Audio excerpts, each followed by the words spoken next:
தமிழர்களின் number one choice Tamil matrimony. Summer வந்தாச்சு. What's your plan for this holiday? எங்க கிட்ட விட்டுருங்க, நாங்க பாத்துக்கிறோம். GT Holidays.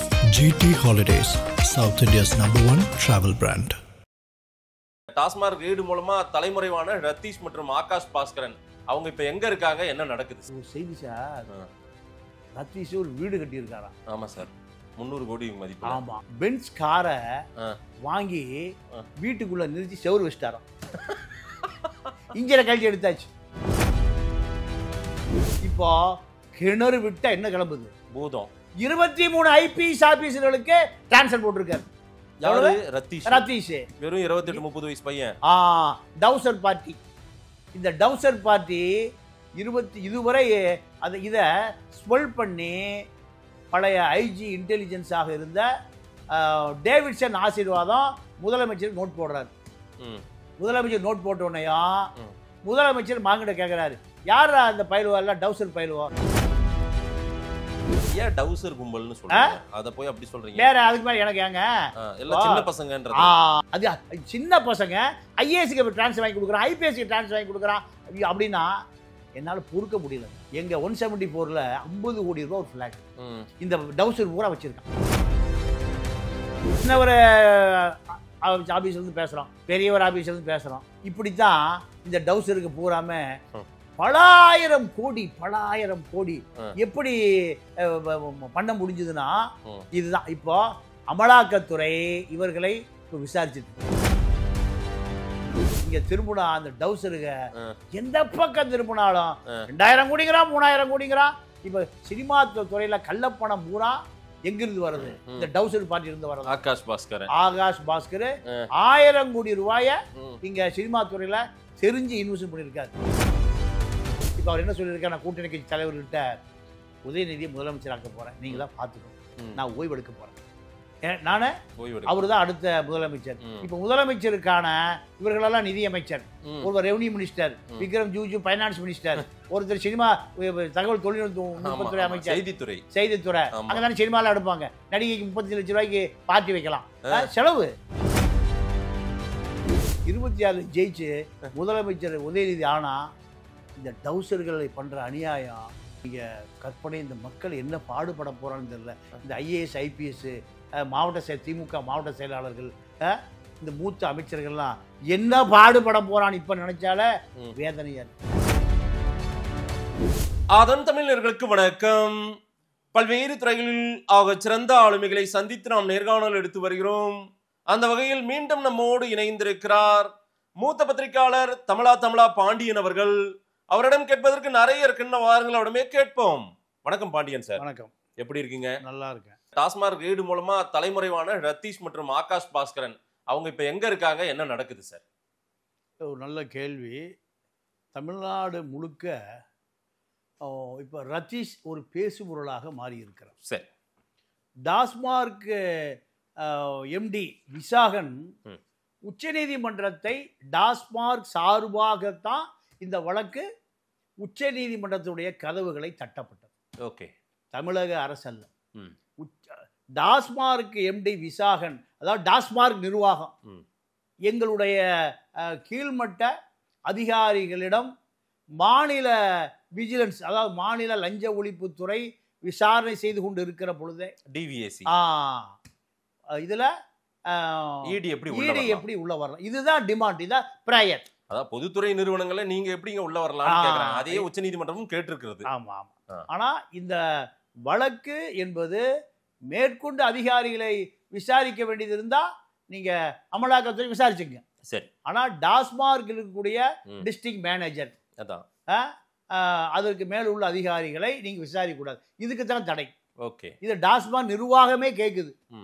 எங்களுக்கு மாநில லஞ்ச ஒழிப்புத்துறை இருக்கிற பொழுது எங்க கீழ் அதிகாரிகளை நாங்களே விசாரிச்சுக்கிறோம், இதுக்கு பெரிய துறையான அமலாக்கத்துறை உள்ள வர வேண்டாம், இதுதான். ஆனால் இதுக்குள்ள ஒரு பெரிய அரசியல் ஒளிஞ்சிருக்கு. ஓகே, என்ன ஒளிஞ்சிருக்கு? இல்ல சார், அமலாக்கத்துறை டாஸ்மார்க் விஷயத்துல உள்ள வரலாமா வரக்கூடாதா உங்க பார்வையில? இல்ல, வரலாம். ஆனா நீதிமன்றம், ஆனா நீங்க அங்க போனீங்கன்னு கேக்குறாங்க. இல்ல, அது நீதிமன்றத்துக்குள்ள ஒரு அரசியல் இருக்கு. என்னன்னா, மாநில அரசாங்கத்தினுடைய கட்டுப்பாட்டில் இருக்கிற மாநில லஞ்ச ஒழிப்புத்துறை இது நாள் வரை ரைடே பண்ணலங்க. ஓகே, இது நாள் வரை ரைடே பண்ணல. இப்போ பல ஆயிரம் கோடி ரத்தீஷை பொறுத்த வரைக்கும் நீங்க பல ஆயிரம் கோடி இந்த டாஸ்மார்க்கு கம்பெனி, அதாவது கிங்ஸ் ஒயின்ஸ் டிஆர் பாலுது, அக்காடு டிஸ்டலரிஸ் ஜெகத் ரச்சகனது, எஸ்என்ஜே டிஸ்டலரிஸ் உளியன் ஓசை ஜெயமுருகனது, இப்படி பல ஆளுங்கட்சி கம்பெனிகளில் இருந்து தான் இந்த டாஸ்மார்க்கு மொத்த சரக்கும் கொள்முதல் செய்யப்பட்டிருக்கு. பாலாஜி டிஸ்டலரிஸ் ஆந்திராவில் கூட ஒரு கம்பெனி, இவர்கள் தான் கையூட்டு கொடுத்தாங்க. யாருக்கு? ரத்தீஷுக்கு. ரத்தீஷ் உத்தரவு போட்டிருக்காரு. ரத்தீஷுடைய வயதே 28-30 வயசு தான் சொல்றாங்க. அவ்வளவுதான். அப்போ அவர் எப்படி இவ்வளவு பெரிய ஒரு நிர்வாகத்தையே ஹேண்டில் பண்ணி ஆபரேட் பண்ணிருக்காரு? இவருடைய மூளையா யார் செயல்பட்டு இருக்காங்க? இவரை ஆபரேட் பண்ணது யாரு? நல்ல கேள்வி. அப்போ இந்த ரத்தீஷ் விசாகனுக்கு அனுப்பிய வாட்ஸ்அப் தகவல் தான் கிழிச்சு அங்கே சுக்குநூறா கிடந்தது. விசாகன் வீட்டுக்கு பின்னாடி அமலாக்கத்துறை அது எடுத்திருக்கு. இதுல ஒரு விஷயம் நான் வந்து பாராட்டுறேன். யாரை பாராட்டுறான்னா சவுக்கு சங்கரை பாராட்டுறேன். என்ன காரணம்னா, எனக்கு தெரிஞ்சு ஒரு 3 வருஷமாவே ரத்தீஷ் அடிச்சுட்டே இருக்காரு இவர். அப்போ நான் என்ன நினைச்சேன்னா, 1 கோடிக்கு ஊழல் பண்ணியிருப்பார், 5 கோடிக்கு ஊழல் பண்ணியிருப்பார், ஒரு 10 கோடிக்கு ஊழல் பண்ணியிருப்பார். இதுதான் அதிகபட்ச கணக்கு நான் போட்டது. சின்னவருடைய நண்பர். அப்போ அதை பயன்படுத்தி ஒரு கார் வாங்கியிருப்பார், ஒரு BMW, ஒரு ஆசையா. இப்படித்தான் நான் கற்பனை பண்ணே தவிர, இப்போ கிணறு விட்டா என்ன கிளம்புது? பூதம். 23 ஐபிஎஸ் ஆபீசர்களுக்கு டிரான்ஸ்ஃபர் போட்டிருக்காரு. ரத்தீஷ் வெறும் 28-30 வயசு பையன். டவுசர் பார்ட்டி. இந்த டவுசர் பார்ட்டி இதுவரை இதை ஸ்மெல் பண்ணி பழைய ஐஜி இன்டெலிஜென்ஸாக இருந்த டேவிட்சன் ஆசீர்வாதம் முதலமைச்சர் நோட் போடுறாரு. முதலமைச்சர் நோட் போட்ட உடனேயும் முதலமைச்சர் மாங்கிட்ட கேட்குறாரு, யார் அந்த பயிலுவா எல்லாம் டவுசர் பயிலுவா, இதெல்லாம் எப்படி நடந்ததுன்னு மகன்கிட்ட அப்பா கேட்குறாரு. கேட்ட உடனே எங்கள் அப்பாட்டையே போட்டு கொடுத்துட்டியா? யாருக்கு லைனுக்கு போகிறாரு? டேவிட்சன் ஆசீர்வாதம் ஐஜி இன்ட்டு லைனுக்கு போகிறாரு. எங்கள் அப்பாட்டையே போட்டு கொடுத்துட்டியா? உன்னை தொலைக்கிறேன். யாரு? சின்னவர். யாரு சின்னவர்? சின்ன முதலமைச்சர். பெரியவர் பெரிய முதலமைச்சர். அப்போ உதயநிதி ஸ்டாலின் யார் லைனுக்கு போறாரு? டேவிட்சன் ஆசீர்வாதத்துக்கு போறாரு. டேவிட்சன் ஆசீர்வாதம் தூக்கி அடிக்கப்பட்டார். ஒரு ரகசியம் இப்பதான் அப்பா சொல்றாராம். முதல்ல இந்த டேவிட்சன் ஆசீர்வாதம் சொன்னார், ஆனா இப்போ செந்தில் வேலன் சொல்லவில்லை. செந்தில் வேலை இது இந்த அதிகார மையத்துக்குள்ள உள்ளே போவதற்கான அதிகாரம் செந்தில் வேலன் கிடையாது. எதை செக் பண்றதுக்கு? கார்டன்ல இருந்து, கார்டன்னு ஜெயலலிதாவை தான் சொல்லுவாங்க, இப்போ தோட்டம்னு எம்ஜிஆரை சொல்லுவாங்க. இப்போ இதை சித்தரஞ்சன் சாலை, கோபாலபுரம் சித்தரஞ்சன் சாலை, இந்த இங்கிருந்து வரக்கூடிய தகவல்களை கிராஸ் பண்ணக்கூடிய அதிகாரம் யாருக்கு இல்லை? செந்தில் வேலனுக்கு இல்லை. அதனால செந்தில் வேலன் எதை சொல்லுகிறார்களோ அதை மட்டும் செஞ்சுட்டு இருக்காரு. இப்போ அதிமுகவுக்கு லாபியா ஜாபர் ஷேட் குதிச்சிட்டார். பாருங்க, யார் குதிச்சிருக்கா? ஜாபர் ஷேட். கருணாநிதி அப்பா அப்பான்னு கூப்பிடுகிற பெக்காத பிள்ளை. காமராஜ் அவர் பெக்காத பிள்ளை. இந்த ஒரு பிள்ளை அங்கே இருக்கார் திமுகவில். ஜாபர் ஷேட்டு இப்போ இத்தனை தகவலும் எடப்பாடிக்கு அள்ளி கொடுக்குறாரு. யாரு? சத்தியமூர்த்தி வழியாக ஜாபர் ஷேட் அதிமுகவுக்குள்ள வந்துட்டார். அதிமுகவுக்குள்ள நேர்மையான அதிமுகவுக்கு ஆதரவாக இருந்த சில நேர்மையான அதிகாரிகள் இப்போ திமுகவில் அப்போ டம்மியாக போட்டு வச்சிருக்காங்க இந்த ஐபிஎஸ் அதிகாரிகளை. இந்த ஐபிஎஸ் அதிகாரிகள் பூரா இப்போ யார் லைனில் வந்துட்டான்? ஜாபர் ஷேட் லைனில் வந்துட்டாங்க. ஜாபர் ஷேட் லைனில் வந்து அத்தனை தகவலும் இப்போ எடப்பாடிக்கு வந்து கொட்டுது. சரி, இந்த ரத்தீஷ் போட்ட டிரான்ஸ்ஃபர் பூரா. இப்போ ரத்தீஷ் தப்பி லண்டனில் இருக்கார். இப்போ டாஸ்மார்க்கு திருப்புனா ரத்தீஷ், ஐபிஎஸ் டிரான்ஸ்ஃபர் திருப்புனா ரத்தீஷ், 174 அப்பார்ட்மெண்ட்டில் அத்தனை டீலிங்கும் ரத்தீஷா தலைமை தாங்கியிருக்கார். டிஎம்கே கவர்மெண்ட்டில் நம்ம உமாசங்கர்னு ஒரு பிஏ, நீங்கள் இப்போ தெய்வ செயல் புகார் கொடுத்தாருல அந்த பெண்ணு சொல்லிச்சுல, அரக்கோணம் தெய்வ செயல், அந்த பெண்ணு இங்கே உமாசங்கர், கோடம்பாக்கு உமாசங்கர், உமா மகேஸ்வரன் உமாசங்கர் ஒரு பிஏ. யாருக்கிட்ட? மகேஷ் கிட்ட. அவருக்கு கிட்ட 4 பிஏ. அன்பில் மகேஷ் பொய்யாமொழியுடைய பிஏ உமாசங்கர். அதாவது உமாசங்கருக்கு 4 பிஏ. உமாசங்கரே பிஏ. ஆமா. யாருக்கு? அன்பில் மகேஷ்க்கு. அன்பில் மகேஷுக்கு. இப்ப அவருக்கு 4 பிஏ. அவருக்கு 4 பிஏ. சின்னவருக்கு கீழே இத்தனை இந்த டவுசர்கள். இந்த டவுசர்களே ஒரு பெரிய அதிகார மையங்கள். ஓ. யாரு? ரத்தீஷ், ஆகாஷ் பாஸ்கர், விக்ரம் ஜூ ஜூ ஜூ. என்னையா ஜூ ஜூ ஜூ? நாயத்தா சீச்சின்னு விரட்டுவான், ஜூச்சூன்னு விரட்டுவான்.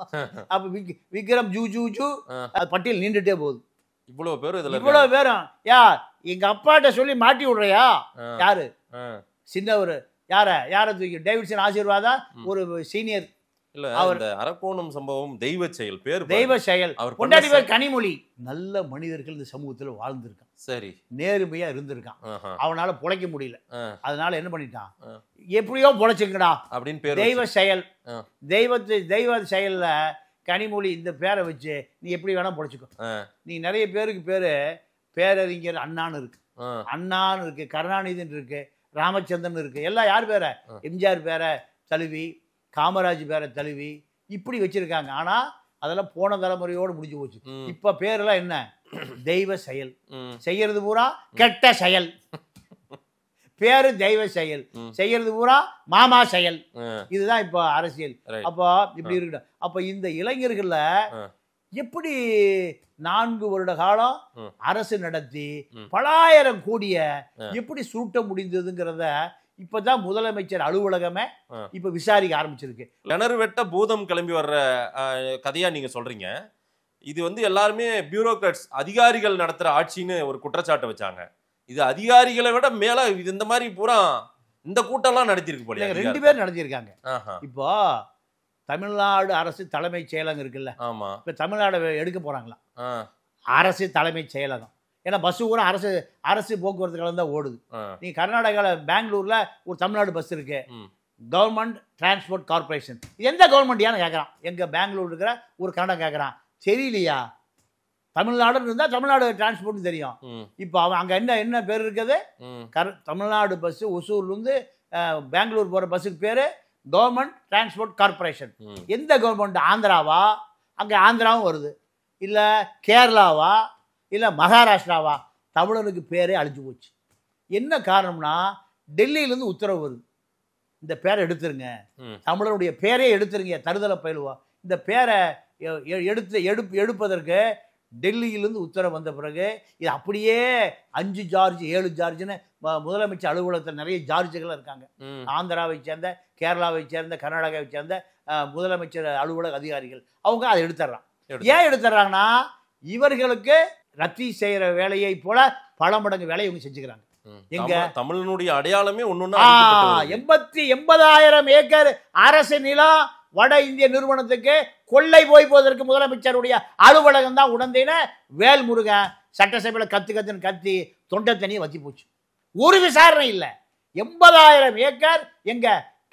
கர்நாடகா, கேரளா, தமிழ்நாடு பார்டர்ல ஒரு வட இந்திய நிறுவனம் எவ்வளவு ஏக்கராவ 80,000 ஏக்கர் எஸ்டேட்டை ஆக்கிரமிக்கிறான். முதலமைச்சர் அலுவலகத்தில் இருக்கக்கூடிய ஒரு பலன் பெற்ற பலாயிரம் கோடி பலன் பெற்ற ரெவன்யூவாக இருக்கட்டும். ரெவன்யூல நீங்க அந்த அம்மா இருக்குல்ல அமுதா, அந்த அம்மா குறைய சொல்ல முடியாது. கை நீட்டினா கை அழுகி போயிடும். அவ்வளவு நேர்மையான அதிகாரி அந்த அம்மா. அப்போ அங்க இருக்கக்கூடிய இதெல்லாம் கட்டுப்படுத்த முடியல. செந்தில் வேலை நேர்மையான அதிகாரி, டேவிட்சன் நேர்மையான அதிகாரி, இவர் இறையன்பு நேர்மையான அதிகாரி, ஐஜி ரிஜிஸ்ட்ரேஷன் ஆலிவர் பொன்ராஜ் நேர்மையான அதிகாரி. இந்த நேர்மையான அதிகாரிகளை போட்டு ஊழல் பூரா நடக்குது. எப்படி? நீங்க எனக்கு நிர்வாகத்தில் சைலேந்திர பாபு நேர்மையான அதிகாரி தான். அவருடைய பர்சனல் விஷயத்தை தவிர்த்துட்டு பார்த்தா நேர்மையான அதிகாரி தான். காவல்துறை யூனிஃபார்மை தவறுதலாக பயன்படுத்த மாட்டார். ஆனா அது மற்ற விஷயம் வேற, மற்ற விஷயம் வேற. அதுக்குள்ள நான் போக விரும்பல. அப்போ இவர்கள் எல்லாம் பத்திரமாத்து தங்கங்கள், அதெல்லாம் குறைய சொல்ல முடியாது. ஆனால் என்ன நடக்குதுன்னா இங்க ஒரு பெரிய நார்த் இந்தியா லாபி, பிஜேபி துணையோடு அதிகாரி பக்கம் ஒரு பக்கம் வேட்டை, இந்த டவுசர் பார்ட்டிக்கு ஒரு பக்கம் வேட்டை, டவுசர் பார்ட்டிக்கு ஒரு பக்கம் வேட்டை. இப்படி நீங்க அடையார் பார்க் ஓட்டல பாசியம் கன்ஸ்ட்ரக்ஷன் வாங்கி 7,000 கோடி ரூபாய் பட்ஜெட். எவ்வளவு? 7,000 கோடி. 7,000 கோடி. ஒரு நபர் இந்த சுற்று வட்டாரத்தில் உள்ள ஒரு நபர் இந்த டவுசர் பார்ட்டியில் ஒரு நபர் நீங்க பெண்ட் ஹவுஸ் இருக்குல்ல, பெண்ட் ஹவுஸ்னா மொட்டை மாடி, 20 மாடி கட்டுறான். 20வது மாடியை 300 கோடி ரூபாய்க்கு பர்ச்சேஸ் பண்ணியிருக்கான். இன்னும் செங்கலை பேஸ்மெண்ட்டே போடல. எது பேஸ்மெண்ட்டே போடல. 20வது மாடி, அதுக்கு பேர் பெண்ட் ஹவுஸ், மொட்டை மாடி.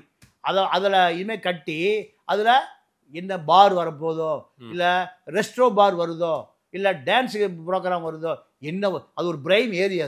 இன்னும் அதுக்கு வந்து கடக்காலே போடாததுக்கு 300 கோடி செலவு பண்ணியிருக்காங்க. 300 கோடி ரூபா அந்த லேண்ட் ஓனருக்கு பணம் கொடுத்தாச்சு. பாசியம் கன்ஸ்ட்ரக்ஷன் கடலூர் ரெட்டியாருக்கு பணம் கொடுத்தாச்சு. இங்கே தான் இருக்குது அது. ஆமாம், இந்த நிறுவனத்துக்கு எவ்வளவு? அப்போ 7000 கோடி ரூபாய் அந்த பணம் எப்படி எங்கிருந்து வந்தது இந்த கன்ஸ்ட்ரக்ஷன் பண்ணுவதற்கு? இது மாதிரி 100 இடத்துல அவர் கன்ஸ்ட்ரக்ஷன் பண்றாரு. யாரு? பாசியம் ரெட்டியார். இந்த பாசியம் ரெட்டியார் இந்த ஃபீல்டுக்கு கொண்டு வந்ததே யாரு? MC சம்பத். அடுத்து அவர் ஹவுசிங் மினிஸ்டராக இருந்தார். அடுத்து OPS. இந்த 2 பேரை நீங்கள் ஐஸ் பார்ல படுக்க வச்சு வருமான வரித்துறை விசாரிச்சா 7 லட்சம் கோடி கணக்கு வரும். ஏங்க 7000 கோடிங்க அந்த கன்ஸ்ட்ரக்ஷன். எது? அடையார் பார்க் ஹோட்டலில் பாசிவ் கன்ஸ்ட்ரக்ஷன் எவ்வளவு? 7000 கோடி. ஒரு ஃப்ளோரு நீங்கள் 250 கோடினா 20 ஃப்ளோர் கணக்கு போட்டுங்க, எவ்வளோ ஆச்சு? ஓகே, 7000 கோடி. இப்போ 100 ப்ராப்பர்ட்டி இருந்தாலும் வச்சிருக்கான். இல்ல 2000த்துல இந்த கடலூர்ல இருந்து சென்னைக்கு பஸ்ல வந்தவர் அரசு போக்குவரத்து கழகத்துல. யார்? பாசியம் ஓனர் சம்பத்தை கூட்டு வர்றாரு. எந்த சம்பத்? MC சம்பத். அவர் ஹவுசிங் மினிஸ்டரா இருக்கும் போது அப்புறம் OPS வந்தாரு. அவர் ஹவுசிங் மினிஸ்டர் ஆயிராரா? எடப்பாடி சண்டை போட்டு வாங்குறாரு, எனக்கு ஹவுசிங் கொடுன்னு. எப்போ? அந்த ஆட்சி இருக்கும்போது. அங்கதான் திருட முடியும். அப்போ இந்த 2 பேருடைய பணம் எவ்வளவு இருக்கு?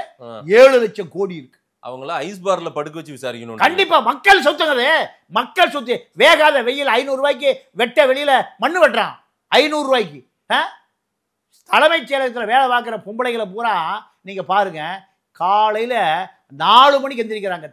நான் சொல்றதா ஹை லெவல் பர்ஃபார்மன்ஸ் அதிகாரிகளை சொல்றேன். ஒரு கடைநிலை ஊழியர் இருக்காங்களா, 10,000 பேர் வேலை பார்க்குறாங்க தலைமைச் செயலகத்தில். காலையில் 4 மணிக்கு எந்திரிக்கணும். குழந்தை குட்டியெல்லாம் குளிக்க வச்சு சாப்பாடு ஆக்கி புருஷனுக்கு சோறாக்கி எல்லாம் பண்ணி 7:30 மணிக்கு 8 மணிக்கு எது வந்துடும்? வேன் வந்துடும். தலைமைச் செயலர் வேலைக்கு போறதுக்கு வேன் வந்துடும். 8 மணிக்கு போனா தான் அவன் ஃபுல்லாக எல்லாத்தையும் ஏற்றிட்டு எங்கே கொண்டு இறக்கி விடுவான். 9 மணிக்கு 9:30 கொண்டு இறக்கி விடுவான் செக்ரட்டரியேட்டில். 9 மணிக்கு இறந்து சீட்டுக்கு போகிறது 10 ஆகும். வேலை அங்கே நம்ம மாதிரி ஏசிலாம் கிடையாது. நமக்கு ஏசி இல்லை, இங்கே தான் இந்த இடத்துல ஏசி சொல்கிறேன். அப்போ அவங்க வேலையை பார்த்துட்டு மறுபடியும் 5:30 மணிக்கு கிளம்புனா திருப்பி அதே வேனில் ஏறி எங்கே வரணும்? வீட்டுக்கு வரணும். குழந்தை குட்டி பொண்டாட்டி பிள்ளை எல்லாம் வந்துடும். சாப்பாடு கீப்பாடு போக்குவரத்து. அன்னைக்கு ஒரு சகோதரியினுடைய கஷ்டத்தை பாருங்க. வீட்டுக்கார் வேலைக்கு போயிட்டு வருவார், அவருக்கு சோறாக்கி போடணும், துணி துவைக்கணும், எல்லா வேலையும் இந்த பெண்ணு தான். யோசிச்சு பாருங்க. என்னுடைய அக்காவாக இருக்கட்டும், சகோதரியாக இருக்கட்டும், என்னுடைய உறவினராக இருக்கட்டும், அத்தனை பேருமே. அப்போ அரசு சம்பளம் வாங்குறவர்களுடைய நிலைமையே இப்படின்னா பிரைவேட் பாருங்க, அது இன்னும் கொஞ்சம் மோசம், கொடுமையா இருக்கும். நான் இதெல்லாம் விட நீங்க 5:30 மணிக்கு பையும் தூக்க முடியாது பாருங்க. அப்போ இது இப்படி, இது அல்லாம இங்க இப்படி எல்லாம் கஷ்டப்பட்டுங்கறாங்க. இவங்க என்ன ஆட்டம் ஆடுறாங்கன்றீங்க. எப்படி இந்த பாசியம் கன்ஸ்ட்ரக்ஷனுக்கு 7000 கோடி வந்தது. ஒரு பில்டிங்ல 7000 கோடி, 100 பில்டிங் இருக்கு. அப்ப 7 லட்சம் கோடி எல்லாமே யாரு? இந்த டவுசர் பார்ட்டிகள் தான். சின்ன பசங்க IASக்கு டிரான்ஸ்ஃபர் வாங்கி கொடுக்குறான், IPSக்கு டிரான்ஸ்ஃபர் வாங்கி கொடுக்குறான் அப்படின்னா என்னால பொறுக்க முடியலங்க. ஒரு நீங்க எங்க 174ல 50 கோடி ரூபாய் ஒரு பிளாட் இந்த டவுசர் பூரா வச்சிருக்கான். எவ்வளவு? ஒரு பிளாட் 50 கோடி ரூபாய் சார். 50 கோடி ரூபாய் 3000 ஸ்கொயர் ஃபீட்டை கடலை பார்த்த மாதிரி இருக்கிற பிளாட் எல்லாருக்குமே இருக்குன்னா இது பொழுதுபோகிறதுக்காக வந்து கூடுற இடம். இது 50 கோடினா 300 கோடிக்கு அவர் வீடு கட்டிட்டு இருக்காரு. கட்டாத வீடு காசு. அப்போ தமிழ்நாட்டு மக்கள் 8 கோடி பேர் உழைக்கிறத பூரா மொத்தமா சுரண்டிடுறானேன்னு கோபம் வருது, வேற ஒண்ணும் இல்லை. இதெல்லாம் சிக்குவாங்களா? சிக்கவே மாட்டாங்க சார். அதாவது அதிமுக ஆட்சியில தினகரன், சுதாகரன், திவாகரன், பாஸ்கரன், ஆமா, இந்த கரண் பிரதர்ஸ் இதே மாதிரி பண்ணான். இவங்க டவுசர் பார்ட்டி, அது எலைட் பார்ட்டி. அப்போ இந்த இதே நடந்தது. இப்ப ஆள் எங்க இருக்கானே தெரியல. இந்த வரலாறு பார்த்துட்டு தானே இருக்கோம். இந்த கும்பல கார்டன் வந்து பேசுறோம். SP தொட்டு ஐயா சொல்லுங்கய்யா, கலெக்டருக்கு கார்டன் வந்து பேசுறோம். எங்க இருந்து கார்டன் கார்டன் அந்த நம்பர் வரும். அது இல்ல கார்டன்ல இருந்து பேசுறோம் அப்படின்னா அம்மா பேசினாதான் அதுக்கு ஒரு இது இருக்கணும். அம்மா எல்லாம் இல்ல சார். நீங்க உங்களுக்கு உலகத்துல ஒரு விஷயம் தெரிஞ்சுங்க, கார்டன்ல இருந்து தோட்டக்காரன் பேசினாலும் கார்டன் தான். புல் வெட்டுறான்ல, தண்ணி ஊத்துறான்ல, அவனும் அந்த டெலிபோனை யூஸ் பண்ணலாம். இப்போ என்ன சொல்றாங்கன்னா நிறைய ஒரு வார்த்தை சிஎம் ஆபீஸ்ல இருந்து வந்துருச்சுங்க, போன் வந்துருச்சு சிஎம் ஆபீஸ்ல இருந்து. ஆமா ஆமா, நீங்க இந்த வேலையை நானே பண்ணியிருக்கேன். எப்படின்னா, நாங்க தலைமை செயலக பத்திரிகையாளர் அறையில் உட்கார்ந்துருப்போம். அப்போ ஒரு அதிகாரி ஒரு வேலையை செய்ய மாட்டான். எங்க கடைக்கோடி அதிகாரி அவன் அங்கே ரிப்போர்ட் சொல்லுவான், சார் இந்த அதிகாரி ஒரு இந்த வேலை எனக்கு பர்த் சர்டிஃபிகேட் வாங்கணுங்க, பட்டா வாங்கணுங்க, செய்யவே மாட்டேங்கிறாங்க, கொஞ்சம் அடிங்க அங்கேருந்து எனக்கு சொல்லுவான். சொன்ன உடனே இப்போ அதெல்லாம் இல்லை, செட்டப்லாம் இல்லை. செக்ரட்டரியில் ஒரு 20 ஃபோன் இருக்கும், 20 கம்ப்யூட்டர் இருக்கும். உடனே அவன் நம்பர் வாங்கி அடிப்பான். அடிச்சா அது ட்ரூ கார்டில் என்ன வரும், செக்ரட்டரியேட் பிரஸ் ரூம்னு வரும். ஓகே சார் ஐயா வணக்கம். இப்படி 20 பேர் அங்கே உட்கார்ந்து எல்லா நிருபர்களும் இதை செய்வாங்க. ஐயா சொல்லுங்க வணக்கம், ஏங்க நம்ம ரிப்போர்ட் ஏதாவது வீடு வாங்கியிருக்கேன் 2 சென்ட், அது பட்டா பட்டா தர மாட்டேங்கிறீங்களாமா, கொஞ்சம் பார்த்து ஏதோ பண்ணி. ஐயா சரியா 10 பண்ணி கொடுத்துருவோம். எங்க ஏதோ செக்ரட்டரியேட் பிரஸ் ரூம்னா எல்லாரும் வந்து சேர முடியாது, அது ஒரு பெரிய பியூரோக்ரசி மையம். அப்போ என்ன நினைக்கிறான், தலைமைச் செயலர் பிரஸ் ரூமுக்குள்ள ஒருத்தர் போய் உட்காந்து போன் அடிக்கிறான்னா அவன் கண்டிப்பா ஒரு சீனியர் ரிப்போர்ட்டர் தான் இருக்க முடியும். நேர சிஎம் ஆபீஸுக்கு போவான், வேற ரெவன்யூ மினிஸ்டர் ஆபீஸுக்கு போவான், ரெவன்யூ செக்ரட்டரியும் போய் பார்ப்பான். அப்போ அவன் தான் அவங்க போன் அடிக்க முடியும். இந்த பஞ்சாயத்து முடிச்சு கொடுத்து இதே தான். அப்போ இந்த மாதிரி தான் இதெல்லாம் ஃபோன் போய் சின்னவர் ஆபீஸ்ல இருந்து பேசுறோம், பெரியவர் ஆபீஸ்ல இருந்து பேசுறோம். இப்படித்தான் இந்த டவுசருக்கு பூராம பலாயிரம் கோடி எப்படி பண்ண முடிஞ்சதுன்னா இதுதான். இப்போ அமலாக்கத்துறை இவர்களை இப்போ விசாரிச்சுட்டு இருக்கு.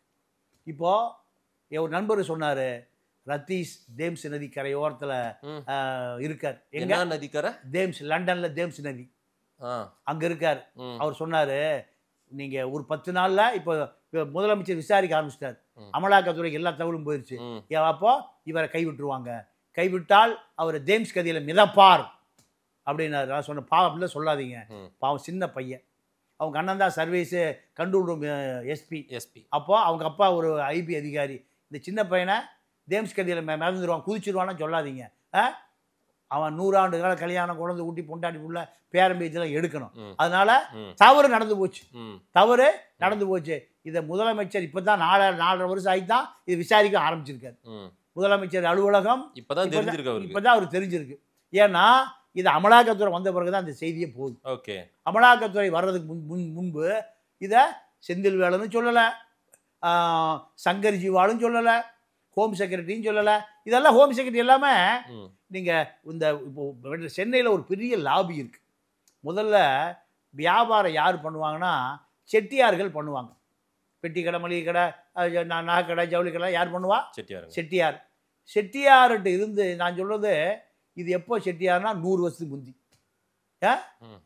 100 வருஷத்துக்கு முந்தி வியாபாரங்கள் பூரா செட்டியார்கள் தான். பர்மா ரிட்டர்ன்ஸ் செட்டியார்கள் தான். அப்போ செட்டியார் கதையெல்லாம் முடிஞ்சு போன பிறகு அதுக்கு பிறகு நாடார்கள் வந்தாங்க. நாடார்கள் கதையும் முடிஞ்சு போச்சு. அதன் பிறகு நாயுடுகள் வந்தாங்க, கோயம்புத்தூர் மில்லு நாயுடுஸ், அவர்கள் தான் வியாபாரம் பூரா. நான் சொல்றது நாடார்கள் எப்போ 100 வருஷ கதை எல்லாமே வந்து பேட்டைன்னு சொல்லுவாங்க. பேட்டை பொருளை பூரா மொத்தமாக போட்டு வச்சு அதுக்கு ஒரு பெரிய பாதுகாவலை போட்டு நீங்கள் ஆள் படுத்து கிடப்பான், அதுதான் பேட்டை, பொருளை பாதுகாக்கிறது. இப்போ அந்த பேட்டையெல்லாம் போய் கரெக்டாக வர்றீங்க. அப்போ செட்டியார் போய், நாடார் போய், அடுத்து நாயுடு போய், மார்வாடி வந்தான். மார்வாடி எல்லா மார்வாடிகளும் வந்தான். இந்த சென்னை வந்து தலித் மக்களுக்கும் மீனவர் மக்களுக்குமான நகரம். இன்னும் அங்கேயே கிடக்குறான், எங்க சாக்கடையிலே கிடக்குறான், ஸ்லம்லேயே கிடக்குறான். யாரு? தலித்துகளோ மீனவர்களும் இன்னும் அப்படியே கிடக்குறான். அப்போ இப்போ இங்க வந்தேரி மார்வாடி பூரா இப்போ டாமினேஷன். இந்த மார்வாடியை தாண்டி இப்போ என்ன நடக்குதுன்னா, இப்போ ரெட்டியார் டாமினேஷன், ரெட்டியார் லாபி. எங்க பார்த்தாலும் சரி. இப்போ விஷ்ணு ரெட்டின்னு ஒருத்தர் விஜய சார்ட்டர் ஃபிளைட்ல கூட்டிட்டு போறாரு, சுத்திட்டு இருக்காராம். விஷ்ணு ரெட்டி விஜய்க்கு பின்னாடி உட்காந்துருக்காரு, அவர் தான் விஷ்ணு ரெட்டின்னு ஒரு போட்டோ கூட பார்த்தேன். அவரே தான். ஆமா, அவரு தான். அவருக்கு சார்ட்டர் ஃபிளைட் வச்சிருக்காரு. என்ன ஃபிளைட்டு? Charter flight. நீங்க சாதாரண நேற்று 20 வருஷத்துக்கு முன்னாடி கன்ஸ்ட்ரக்ஷன் ஆரம்பிச்ச பாஷியமே 7 லட்சம் கோடி வச்சிருக்கான். எவ்வளவு 7 லட்சம் கோடி. அப்போ விஷ்ணு ரெட்டி எத்தனை லட்சம் கோடி? ஒரு 10 லட்சம் 20 லட்சம் கோடி வச்சிருப்பாரு. அப்போ அம்பானிட்டு இருக்கிறதுல பாதி இங்க இருக்கு. அப்போ விஜய்கிட்ட உங்களுக்கு ஃபைனான்ஸ் நான் விஷ்ணு ரெட்டி, உங்களுக்கு நான் திமுக பார்த்து நான் சமாளிச்சுக்கிறேன், அதிமுக நான் பேசிக்கிறேன், பிஜேபி நான் பேசிக்கிறேன், நான் எல்லாம் ஷோப்பில் இருக்காங்க. யார் சார் அவரு விஷ்ணு ரெட்டி? ஏங்க ரத்தீஷே யாரும் கண்டுபிடிக்கிற இவ்வளோ வயசு ஆகி போச்சு. இப்போ விஷ்ணு ரெட்டி அவங்க அப்பா காலத்துல இருந்த பெரிய ரெட்டி, ரெட்டி காரு. நீங்க கேஎஸ் மார்ட் கேசவன் சொன்னீங்க, அப்புறம் வந்து ரத்தீஷ், ஆகாஷ் பாஸ்கர்னு தொடவே இல்லை நீங்க. ஆமா ஆமா என்ன சார் இது மணிக்கணக்கில் போகுது? ஆமா ஆமா. இப்போ என்னன்னா இப்போ இதெல்லாம் கேட்டு நம்ம யாரியா ஏதோ ஒரு படத்துல கவுண்டமணி கேட்பான், யாரியா எனக்கே நான் யாரும் தெரியலையா, இவ்வளவு பேசுறியா நீ யாரியா, எனக்கே தெரியலையா நான் யாரு, பிரேக் பிடிக்காத பைக்கில் வந்தையா, 1 லட்சம் கோடி 2 லட்சம் கோடி 7 லட்சம் கோடி 7000 கோடி, நீ யாரியா எனக்கே தெரியலையா, ஆதல் போய் சாப்பாடு கொடுத்தா சாப்பிட்டு உட்காந்துருக்கேன், இதாயா நம்ம பொழப்பு. அப்போ மக்களுடைய படம் கொள்ளையடிக்கப்படுகிறது. என்ன தண்டனை சார் இதுக்கெல்லாம் கொடுக்கணும்? ஒரு தண்டனை இல்லை, ஒரு தண்டனை. யார் தண்டிக்கிறது இவங்களை? யார் தண்டிப்பது? யாரும் தண்டிக்க முடியாது. அதாவது நல்ல ஆட்சியாளர்கள், நல்ல நாட்டை வழிநடத்தக்கூடிய ஒரு தூய அரசியல்வாதி வேணும்ல சார்? அவன் வேணும் சார். நம்ம இப்போ இருக்கிறாங்க, நேர பெரியார் போய் தோண்டி எடுக்கணும். எங்க பெரியார் திடல்ல யார? பெரியாரை. கக்கனை போய் தோண்டி எடுக்கணும், கக்கனை கொண்டு வரணும், காமராஜை கொண்டு வரணும், ஓமந்தூரா ராமசாமி ரெட்டியாரை கொண்டு வரணும். பலாப்பழத்தை அந்த டிரைவரு ஓமந்தூர் எங்க இருக்கு கவர்மெண்ட் கெஸ்ட் ஹவுஸ்ல பலாப்பழத்தை கொண்டு வீட்டு அரிசி தின்னுட்டு இருக்காங்க. ஏது அந்த பலாப்பழம் இருக்காரு, அவரும் தின்னுட்டாரு ஒண்ணு, ஏதுன்னு கேட்டிருக்காரு. அப்போ அந்த டிரைவர் கொண்டு வந்தான், அவன் வீட்டு இருந்தான். இல்லையா நம்ம திண்டிவனம் கெஸ்ட் ஹவுஸ்ல இருந்தோம், அங்கே பலாப்பழம் காய்ச்சி தொங்குச்சு, அதை 2 வெட்டி டிக்கில் போட்டேன், சஸ்பெண்ட் பண்ணி வீட்டுக்கு போட்டேன். பலாப்பழம் சொல்ல அரசு பலாப்பழத்தை கூட திருடக்கூடாது. அதுக்கு 5 ரூபா, அன்னைக்கு 1 ரூபா 2 ரூபா ஒரு பலாப்பழம். அதுக்கு போய் ட்ரெஸ்ஸில் போய் பணத்தை கட்டிட்டு அந்த ரசீது கொடுத்து காமிச்சாதான் உன்னைய வேலைக்கு சேர்த்து வந்தாரான். அவன் பலாப்பழ தோட்டத்தையே பாதி பேர் பட்டா போட்டான். இப்படியெல்லாம் தலைவன் இருந்திருக்கிறான். இப்போ இங்க திரும்பினா அந்த டவுசருங்க எந்த பக்கம் திரும்பினாலும் 2000 கோடிங்கிறான், 3000 கோடிங்கிறான்.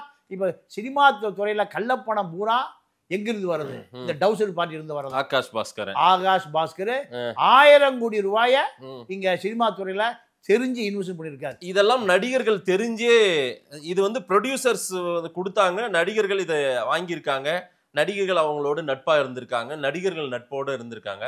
இதெல்லாம் இவங்க இந்த மாதிரி இல்லீகல் மணின்றது தெரியுமா உங்களுக்கு? அது தெரிஞ்சாதான் சார் அவங்க நடிப்பாங்க. அவங்களுக்கு தான் நிறைய பணம் இருக்கும். நீங்க சர்வதேச குற்றவாளி இருக்க சுபாஸ்கரன், லைக்கா சுபாஸ்கரன் படத்துல தான் நடிக்கிறதுக்கு தான் ரஜினிக்கு வந்து கியூ கட்டுறாரு, கமல் கியூ கட்டுறாரு, விஜய் அஜித் எல்லாம். சுபாஸ்கரன் பிரான்ஸுக்குள்ள தலையை காட்ட முடியாது. ஞானம் கம்யூனிகேஷன் ஏறக்குறைய அன்னைக்கே ஒரு 10,000 கோடி டாலரை திருடிட்டு போனவன்.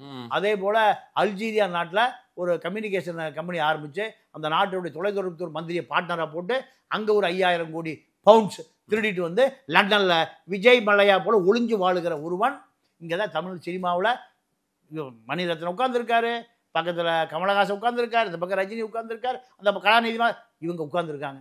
அப்போ ஏழைபாளையெல்லாம் 1500 ரூபாயை கொடுத்து டிக்கெட்டை கொடுத்து வாங்கி முதல் படமா பார்க்குறான்.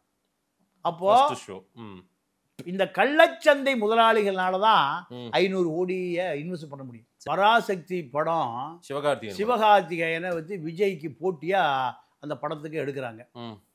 இதுல பொலிட்டிக்கலும் இருக்கு. இந்த ஜனநாயகன் படத்துக்கு போட்டி அது. ஆமா. இப்ப ஜனநாயகன் படத்தை இந்த டிஸ்ட்ரிபியூட்டர்களை ஆகாஷ் பாஸ்கரை அது என்ன ரேட்டை எனக்கு கொடுத்துருங்கிறாரு. யாருக்கிட்ட? விஜய்கிட்ட. நான் டிஸ்ட்ரிபியூட் பண்ணுவேயா, நான் பல படங்கள் டிஸ்ட்ரிபியூட் பண்ணியிருக்கேன், அந்த படத்தை எனக்கு கொடுன்னு கேட்குறாரு. விஜய் என்ன பண்றாரு, படத்தை வாங்கி நம்ம காலி பண்ணிடுவான். ஆமா, போட விடாம பண்ணிடுவான். ஏன்னா செண்பகமூர்த்திட்டு தான் 1000 தியேட்டர் இருக்கு. அவர் இந்த டப்சர் கும்பல ஒரு ஆள். எவ்வளவு? செண்பகமூர்த்தி 1000 தியேட்டர் இருக்கு, அவர் கட்டுப்பாடு தான் இருக்கு. தமிழ்நாட்டில் இருக்கிற எல்லா தியேட்டருமே செண்பகமூர்த்தி ரெட் ஜெயின்டனுடைய மேனேஜர். சிகப்பு பூதம் ரெட் ஜெயின்டனுடைய மேனேஜர் அவர் தான். கன்னியாகுமரியில் இருக்கிற ஒரு தியேட்டர்ல என்ன படம் ஓட்டணும்னு இவர் முடிவு பண்ணணும். யாரு? செண்பகமூர்த்தி ரெட் ஜெயின்டனுடைய மேனேஜர் முடிவு பண்ணணும். அப்போ ஜனநாயகன் படத்தை 500 கோடி கொடுத்து வாங்கி அதை ஓட விடாம பண்ணி நம்முடைய சினிமா கேரக்டர் காலி பண்ணிடுவாங்களோன்னு. இப்ப அரசியலுக்கு வராருல, அரசியலுக்கு வந்தாலும் ம். சினிமா கேரியர் இல்லைன்னா அரசியல் காணாம போயிருப்பேன். ஓகே. யோ விஜய் படம் ஓடவே இல்லையா, முடிஞ்சுதா? ஆமா. அப்போ ஃப்ளாப் ஆயிடுச்சு. இதை திட்டமிட்டு பிளாப் பண்ண முடியும். யாரால? ம். இந்த ரெட் ஜெயிண்டால, இந்த டவுசர் கும்பலால கண்டிப்பா பண்ண முடியும். இப்போ ஒரு உதாரணத்துக்கு அருண் ஐபிஎஸ் 4 கோடி எழுதி வச்சிருக்கேன் வச்சுக்கோங்க. எதுக்கு?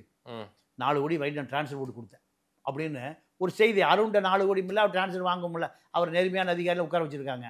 இதில் நான் வர அந்த 25 அதிகாரிகள், இந்த லிஸ்ட் வந்ததுன்னா டெல்லிக்கு போச்சுன்னா இந்த அதிகாரியுடைய கதை என்ன ஆகும்? கரெக்ட். அப்போ நீங்க எல்லா தவறுகளுமே எங்கிருந்து உருவாகுது?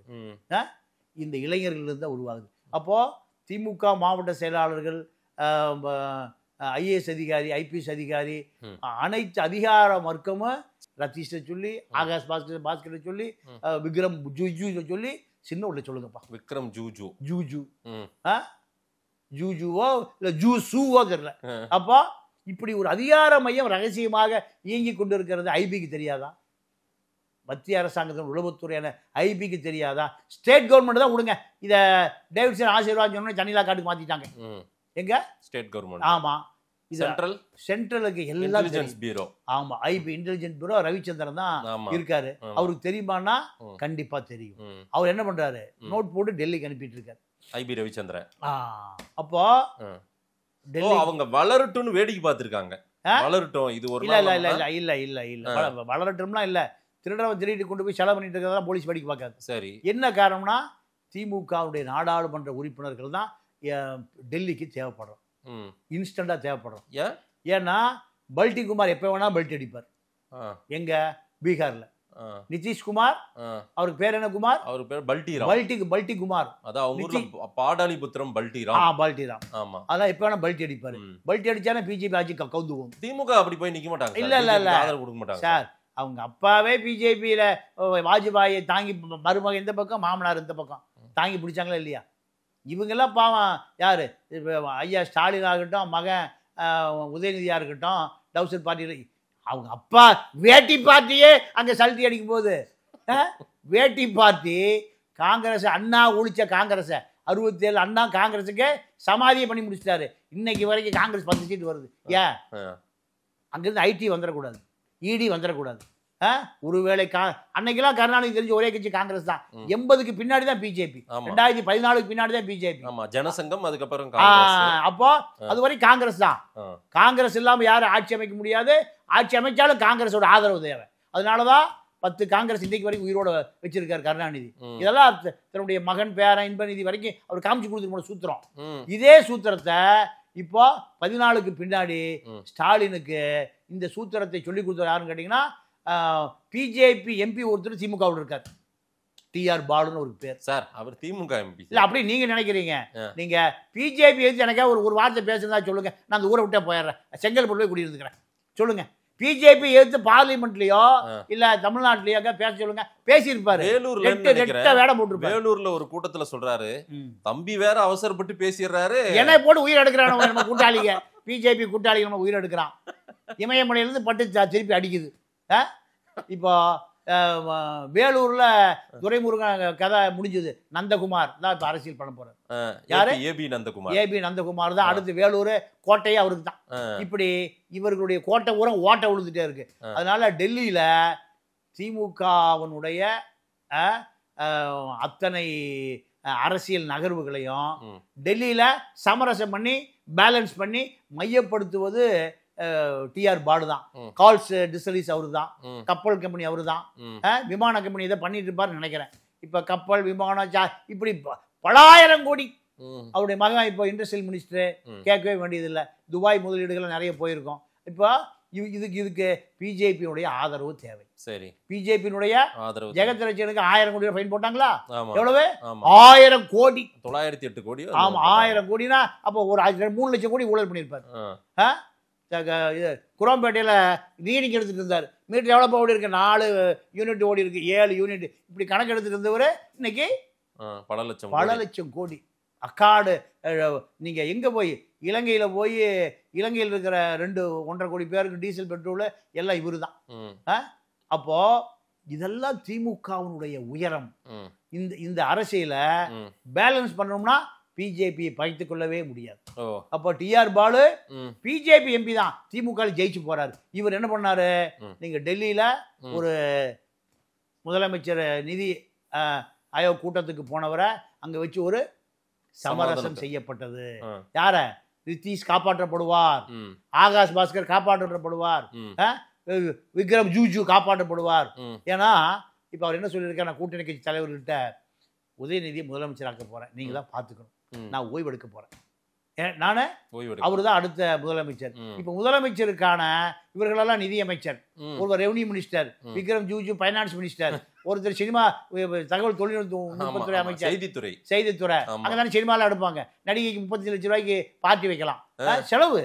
ஒரு நடிகைக்கு பேர்லாம் தெரியாது சார், நான் சினிமாவே பாக்குறது இல்ல. நடிகைக்கு எங்க எங்க நீங்க சோமா செட்டு சர்வீஸ் அபார்ட்மெண்ட்ல வாடகை 35 லட்சம் ரூபா பார்ட்டி ஒரு நடிகைக்கு. அப்போ இதெல்லாம் நடந்தாதான் அரசு விழா. இதுதான் அரசு விழா. எந்த அரசு சார்பு விழா நடந்தாலும் அந்த ஈவெண்ட் பூரா யாருக்கு போயிருது, நீங்க நயன்தாராக்கு போயிருது. Nayanthara company mixture party Vignesh வந்தா எல்லா அரசு விழாக்கள் பூரா ஈவெண்ட் விக்னேஷ் மிக்சர் பார்ட்டி. அப்போ பாண்டிச்சேரியில ஒரு கவர்மெண்ட் விலைக்கு கூடியா ரங்கசாமி நீ காலி பண்ணி விலைக்கு கொடு. அப்போ பணம் எத்தனை ஆயிரம் கோடி கொட்டி கிடக்குன்னு பாருங்க, எத்தனை ஆயிரம் கோடி. அவர் ஒரு டவுசர் பார்ட்டி, அதுல விலைக்கு கூடிய காசு தர்றேன்.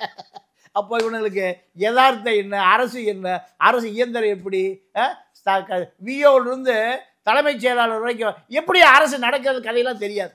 பணம் மூட்டை மூட்டையே சேர்ந்துருச்சு. சின்னவருக்கு வேண்டியாலாம், சின்னவருக்கு வேண்டிய. நீங்க ஒரு காலத்துல சசிகலா இருக்கிற பொழுது நாங்க ராவணனுக்கு வேண்டியால அந்த பக்கம் பூரா அவருக்கு சொந்தமானது. எங்க கோயம்புத்தூர் பூரா ராவணனை பிடிச்சதா நம்ம எடப்பாடி வேலுமணி தங்கமணியே வந்தாங்க. யாரை பிடிச்சி? ராவணனை பிடிச்சி. தஞ்சாவூர் பக்கம் அதிகார மையாரு திவாகரன், இந்த பக்கம் கலியமூர்த்தி, இப்படி சுதாகரன் ஒரு பக்கம். அப்போ ஒவ்வொரு ஏரியாவுக்கு ஒவ்வொரு இளவரசர்கள். இளவரசர் வீட்டுல போய் எல்லாம் கையெட்டி நிற்கணும். மாவட்ட செயலாளர் பாஸ் என்ற பாஸ்கரன், இன்னொருத்தர் மகாதேவன். இந்த எலைட்ல போனா லாரியில ஏற்றிட்டு போயிடுவானுங்க குடிக்கிறதுக்கு. கணக்கு வச்சுக்கா போயா மேல சொல்லிக்க, யாரு போய் கேட்கறது? இப்படி இந்த கும்பல் 91-96ல எனக்கு நிறைய பேர் பேட்டி கொடுத்த ரொம்ப மூத்த ஆளுமைகள் சொன்னது வந்து பார்த்த இடத்தையெல்லாம் வாங்கி போடுவாங்களாம் அம்மையார் ஜெயலலிதாவும் சசிகலாவும். ஆமா, நல்லா இருக்கு. அவன் வர சொல்லு, எங்க அவன் இடத்துக்காரன் வந்துடுவான், ரிஜிஸ்டர் வந்துடுவான் டைப் எடுத்துட்டு. 1/34 4வது சர்வே நம்பர் அடி எங்க விற்கிற கையெழுத்து போடியா. தில்லை நகரில் பூரா நேரு கையெழுத்து போட்டு வாங்கிடுவார். தில்லை நகர் பூரா திருச்சி பூரா யாருக்கு சொந்தமானது? நேருவுக்கு சொந்தமானது. ரிஜிஸ்டர் டைப் மிஷின் தூக்கிட்டு வந்துடுவார். 10 அடிச்சு கையில் குடிச்சு கையில் போட்டு போயிட்டே இருக்க வேண்டியதுதான். அப்போ இப்படித்தான் இந்த திராவிட இயக்கத்தினுடைய. நீங்க அதே போல நடராஜன் வீட்டுக்கு போய் டிரான்ஸ்ஜெண்டர் IAS IPS எல்லாம் எங்க நடராஜன் வீட்டுல தான். அது ஒரு அதிகார மையம். சசிகலா நடராஜன் எவனு சொன்னா தெரியாது, சசிகலாவை சொல்லித்தான் நடராஜன் சொல்லணும். இப்படி அது ஒரு அதிகார மையம். திமுக 2006 2011 நக்கீரன் காமராஜம் ராஜமாணிக்கம் 2 பேரும் தான் மாவட்ட செயலர். IAS IPS கான்ட்ராக்டர் எல்லாம் யார் வீட்டுல? காமராஜ் பொட்டியை வாங்கிட்டு ராஜமாணிக்கு அனுப்பிடுவார். கருணாநிதியை கையில் போட்டு கொடுத்துருவார். ஏன்? இவர்களை மீறி எதுவும் செய்ய முடியாது. இப்படித்தான் அதனுடைய நீட்சி தான் ஆகாஷ் பாஸ்கர், ரத்தீஷ், கிஜு, ஆகாஷ் பாஸ்கர், ரத்தீஷ், பல பேர். இது ஃபர்ஸ்ட் ரவுண்டு.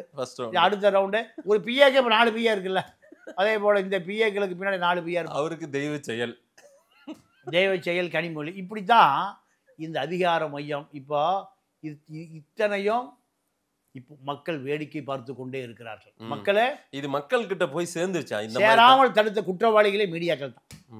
குற்றவாளிகள் மீடியாக்கள் தான். மீடியாக்கள் பூரா பர்ச்சேஸ் பண்ணி வச்சிருக்கான். மீடியா பூரா அரசு விளம்பரமா பல ஆயிரம் கோடி கொடுக்கப்படுகிறது. சரி, அதனால இந்த நீங்க மக்களிடம் போய் சேராமல் மக்கள் வந்து இப்போ எந்த காட்சி ஊடகம் அச்சு ஊடகம் ரெண்டையும் மக்கள் நம்புறது. அதனாலதான் சமூக வலைதளங்கள். ஓகே, சமூக வலைதளம் மீடியா. இந்த சமூக வலைதளங்கள் வந்த பிறகுதான் மக்கள் உண்மையை தெரிஞ்சுக்கிறான். ரைட். அதுதான் இப்போ ஒரு பெரிய சமூக புரட்சி நடந்து கொண்டு இருக்கிறது. 26ல புரட்சியா தான் இருக்கு. பெரிய பெரிய மக்கள் ஆனாலுமே 2000 ஊழியர்களை விலைக்கு வாங்குவதற்கு விஷன் 200 தயாரா இருக்கு. எது திராவிடம் 2.0. ஆமா, திராவிட மாடல் 2.0. ஆமா ஆமா, அதுக்கும் பிளான் பண்ணி அதுக்கு ஏன்னா மீண்டும் அதிகாரம் வரலினா சம்பாரிச்சது பூரா செலவாயிரும். பினாமி அடிச்சுக்குவான், பினாமி அடிச்சுக்குவான். இப்போ சொத்து சம்பாதிப்பது முக்கியம் இல்லை, அதை காப்பாற்றுவதற்கு பினாமிகள்கிட்ட பவர் இருந்தா தான் பினாமி பயப்படுவான். இல்லைன்னா பினாமி பவர் சென்டர் போய் சேர்ந்துக்குவான். நீங்க 2019 தேர்தல் சுதாகரன் சொல்றாரு சசிகலாட்ட, எனக்கு ஒரு 1000 கோடி ரூபாய் கொடு, 40 MP நான் சீட்ல நின்று 10 MP ஜெயிச்சிடறேன், நம்மள எல்லா பேரும் தினகரன் டிடிவி சொன்னாரு. அப்போ சசிகலா டக்குன்னு ஒரு 1000 கோடி ரிலீஸ் பண்ணிச்சு. 1000 கோடி 25 கோடி 40 MP சீட்டு வாங்கிட்டு நேராக போய் அண்ணாமலை செட்டானோம். அடுத்த நாள் காலையிலேயே எடப்பாடி என்ன நீ நாங்கள் பல தடவை கொடுத்தோம், இப்போ ஒரு தடவை இங்கே வந்து தலைவரை சேர்ந்துட்டோம். பேசவே முடியல, கேட்கவே முடியல. பணம் வாங்கி பொட்டி வாங்கிட்டு கார் வீட்டுக்கு போது ஆளு எடப்பாடி வீட்டுக்கு போயிட்டான். இதே நிலைமை தான் இப்போ 2026ல் இந்த டவுசர் பாரிட்டு அடித்த பினாமிகள் பூரா எங்க போயிடுவான், நேரா ஏடிஎம்கே போய் சேர்ந்துருவான். ஏடிஎம்கே ஆதரவாளராக மாறிடுவான். விஷ்ணு ரெட்டியார் எங்க போயிடுவாரு, நேரம் எடப்பாடிக்கு சார்ட்டர் ஃபிளைட்ல போய் இறங்கிடுவாரு. ஐயா நீங்க எங்க போகணுமோ வந்து என் ஃபிளைட்ல போயிட்டு வாங்க. இப்போ விஜய் போயிட்டு இருக்காருல்ல. இப்போ சார்ட்டர் ஃபிளைட் அதிகார மையங்கள் பூராம திமுகவுக்கு ஆதரவா இருக்கு. நம்ம ஐசரி கணேஷ் அவர் ஒரு சார்ட்டர் ஃபிளைட் வச்சிருக்காரு. ஆடம்பர திருமணம், 300 கோடி அம்பானி வீடு சமையக்காரர் இங்கேயும் சமையல் பண்ணியிருக்காரு. அம்பானி வீட்டு சமையக்காரர் இங்கேயும் சமையல் பண்ணி போகிறார். அம்பானி வீட்டை சாப்பிட்ட அத்தனை ஐட்டம் இங்கே இருக்கு. அம்பானி வீட்டுக்குள்ள அம்பானிகள் தான் போக முடியும், இங்கே சாரான பம்பானிகளே போய் சாப்பிட்டு வந்துட்டான். மாலத்தீவில் கொண்டு தாலி கட்டினார் சார்ட்டர் ஃப்ளைட்டில். ஏன் அம்ஜிகரை தாலி கட்டினார், பொண்ணுக்கு தாலி கழுத்தில் ஏறாதா? இந்த கோடம்பாக்கத்து 250 பேரை இதில் என்னன்னா நம்ம ஜெயம் ரவியும் அதை தள்ளிட்டு வந்த கெனிஷா பிரான்சி தள்ளிட்டு மக்கள் கல்யாணத்தை போகிறது இதை பார்க்குற எல்லா பயிலும். யார் இது கெனிஷா பிரான்சிஸு ஆர்த்தியில் கூட இருக்கணும். இது எங்கே புதுசாக இருக்க, பட்டு வேட்டி பட்டு புடவை எல்லாம் மேட்சாக இருக்குது. இது ஏன்டா கல்யாண பொண்ணை மாப்பிள்ளை இதுதான்டா செட்டப்பு. இப்படி அது எங்கடா அதை வந்து கோவாவில் பாரில் டான்ஸ் ஆடிட்டு பாட்டு பாடிட்டு இருந்ததுதான், அதை கொண்டு வந்துட்டானு. ஆக இந்த சார்ட்டர் ஃப்ளைட்டு பள்ளிக்கூட பசங்க படிப்பதற்காக அப்போ ஆத்தா வேர்வையில் ரத்த சிந்தி கொண்டு சேர்த்த காசு சார்ட்டர் ஃப்ளைட். நம்ம கேசி சம்பத் பையனுக்கு திருமணம் ஆச்சான். ஆன உடனேயும் கல்யாணத்துக்கு கூட சொன்னார், தம்பி என்னுடைய சார்ட்டர் ஃப்ளைட் தர்றேன், நீ மாலத்தீவு ஹனிமூன் போயிட்டு வா. யாரு? MC சம்பத்துடைய மகன் ஹனிமூன் போகிறதுக்கு யார் கொடுக்குறா சார்ட்டர் ஃப்ளைட்? ஐசரி கணேஷ். அப்போ திராவிட இயக்கத்தினுடைய வளர்ச்சியை பாருங்க. எம்ஜிஆர் இருந்தால் நடக்குமா? வீலை கழட்டி கொண்டு வந்து ராமநாதபுரத்தில் போட்டிருப்பார், பறக்கவே முடியாது. ஜெயலலிதா இருந்தா ஒரு செய்தி சார், ரத்தீஷ் ஒரு வீடு கட்டியிருக்காரா? ஆமா சார், 300 கோடி மதிப்பு. ஆமா, அதுல டாப் வியூ பாத்தீங்களா? இல்ல அதெல்லாம் இருக்கட்டும், நான் மறந்துடுவேன். பென்ஸ் காரை வாங்கி வீட்டுக்குள்ள நிறுத்தி செவுரு வச்சிட்டாராம். இன்ஜினை கழட்டி எடுத்தாச்சு. அதாவது பிரிட்டிஷ் இளவரசர்கள் கூட, சார்லஸ் கூட, டயானா கூட, குயின் எலிசபெத் கூட இப்படி வாழ்ந்துருக்க மாட்டா சார். பென்ஸ் காரு ஏறக்குறைய நல்ல லேட்டஸ்ட் பென்ஸு, எப்படி பார்த்தாலும் 1 கோடி 1.5 கோடிக்கு இருக்கும். இதை வாங்கி இன்ஜினை கழட்டி காரை உள்ள இருந்து செவரு வச்சாச்சு. அது ஒரு ஃபேஷன். எப்படியா எவன் வீட்டுக்குள்ளே பென்ஸ் கார் உள்ள நிற்குமா? எப்படியா வந்தாலும் பார்த்து செவரு எல்லா பக்கம் அடைச்சிருக்கு. ஒரு பிரமிப்பா இருக்கா இல்லையா?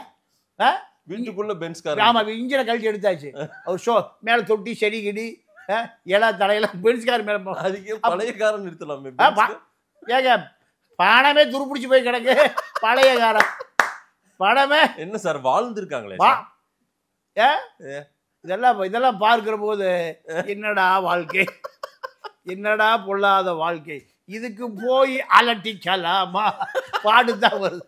இந்த டவுசருக்கு வாழ்ந்த வாழ்க்கை இப்போ 26 ஜெயிச்சு முதலமைச்சர் உதயநிதி ஆனா இந்த டவுசர்களை பண்ற அநியாயம் நீங்கள் கற்பனை. இந்த மக்கள் என்ன பாடுபட போகிறான்னு தெரியல.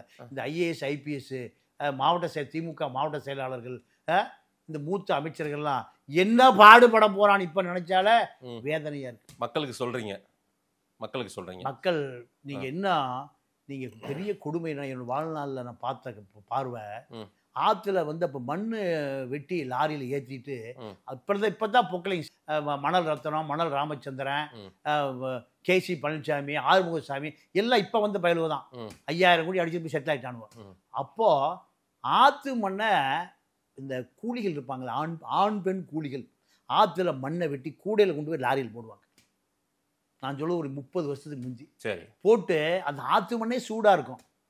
லாரி மேலே அந்த ஆற்று மண்ணை போட்டு அதை கட்டடத்தை கொண்டு போவான். சரியான உச்சி வெயில், ஆற்று மண்ணே சுடும். இந்த ஆற்று மண்ணு மேலே அந்த புருஷன் பொண்டாட்டி யாரு மண்ணலி போடுறாங்கல்ல, ஒடுக்கப்பட்ட மக்கள், அந்த ஆற்று மண்ணு சுடும். நடக்க முடியாது சார், கால் சுடும். அந்த ஆற்று மண்ணே சுடும். அதை லாரியில் அள்ளி போட்டு ஒரு லாரி நிறைய 10 டன் லாரியில் மண்ணு மேலே படுத்து சுகமாக தூக்கிட்டு போவோம். நான் எப்படா அது சாத்தியன்னு நான் ஒரு 20-30 வயசில் ஆச்சரியப்பட்டிருக்கேன். இப்படி உழைக்கிற மக்கள், ஒடுக்கப்பட்ட மக்கள் இருக்கிற இந்த நாட்டில் பென்ஸ் காரை கொண்டு போய் உள்ள நிறுத்தி இன்ஜினை கழட்டிட்டு செவுறு வச்சுட்டானா ஷோ காட்டுறதுக்கு. அப்போது நீங்கள் 25,000 ஸ்கொயர் ஃபீட்டு எது பழைய அடையார் பார்க்கு மேலே பாசிட்டிவ் கட்டுறான் பெண்ட் ஹவுஸ். 25,000 ஸ்கொயர் ஃபீட்டை நீங்கள் 20வது ஃப்ளோர் மொத்தமாக கட்டுறதுக்கு முந்தைய ஒருத்தன் வாங்கிட்டானா. வாங்கி என்ன பண்ண போகிறான் மேலே, நீங்கள் அது 25,000 ஸ்கொயர் ஃபீட்டில் ஒரு ஃபார்ம் ஹவுஸோ ஒரு பார்க்கோ ஒரு கார்டனோ இருந்தால் அவன் எவ்வளோ பெரிய ஆளாக இருப்பான். அப்போது இதெல்லாம் இந்த உழைக்கிற மக்கள் கட்டுகிற வரி.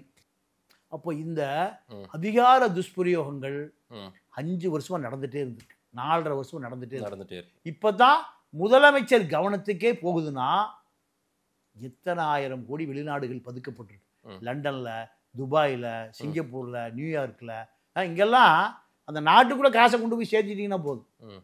எத்தனை லட்சம் கோடி வந்தாலும் அது ஒயிட்டு தான். ஃபைனான்ஸ் மினிஸ்டரா யார் இருந்தான்னா ப. சிதம்பரம் இருந்தார் 2014 வரைக்கும். ப. சிதம்பரம் இந்தியாவினுடைய நிதி அமைச்சர். ப. சிதம்பரத்தினுடைய மனைவி நளினி சிதம்பரம்